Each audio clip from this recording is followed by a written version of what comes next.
Now that we've attached the device under test, we want to go ahead and start the quick test. To start the quick test, we go ahead and push Enter on the front panel of the RPM4.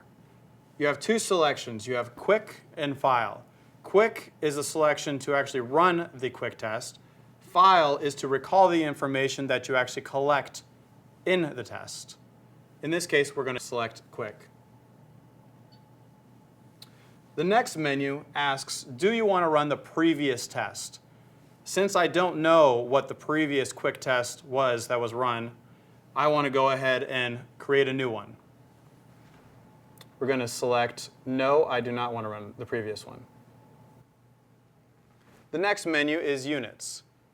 Since we have the 10,000 PSI gauge, since it's in PSI, we're going to select PSI on our RPM4 to be consistent.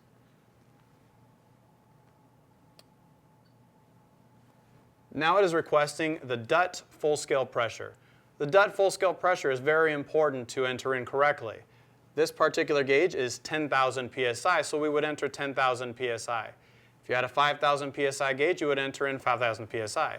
This is important because the RPM4 will automatically adjust the upper limit to protect the device that you're testing. Since we have 10,000, I'm going to go ahead and enter in 10,000. Push Enter to acknowledge.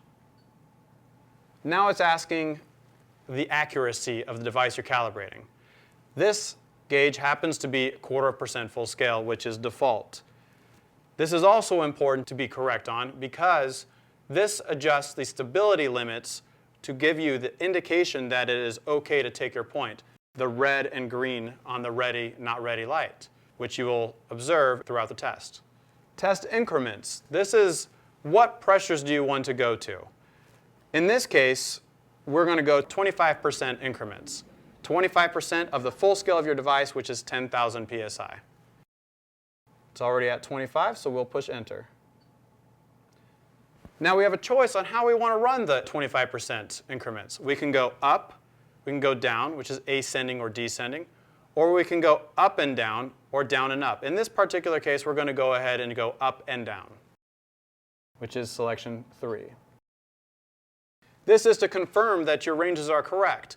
If this says 0 to 5,000 PSI and you have a 3,000 PSI gauge over here, escape out to the original menu and go ahead and reestablish a new quick test. In this case, it is a 10,000 PSI gauge. 0 to 10,000, I will go ahead and confirm. Auto range. I had mentioned earlier about the upper limit setting. Auto ranging will automatically set the upper limit to protect your device under test. So I'm going to push Enter to acknowledge it. And the RPM4 is internally auto ranging. Once it's auto range, it says set the valve to high. This is because it recognized that this is a 10,000 PSI gauge. Well, this RPM4 is a 10,000/1000 PSI, two different sensors. 10,000 PSI is above 1,000, so it's not going to use the low QRPT.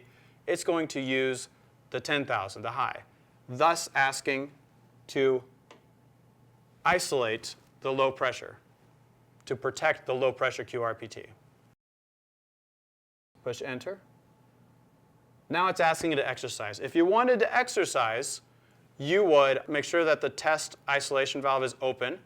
You would also make sure that the reservoir isolation valve is closed and generate whatever pressure you need to exercise the device. And this time, we are not going to exercise. Now it is asking to set 0 pressure.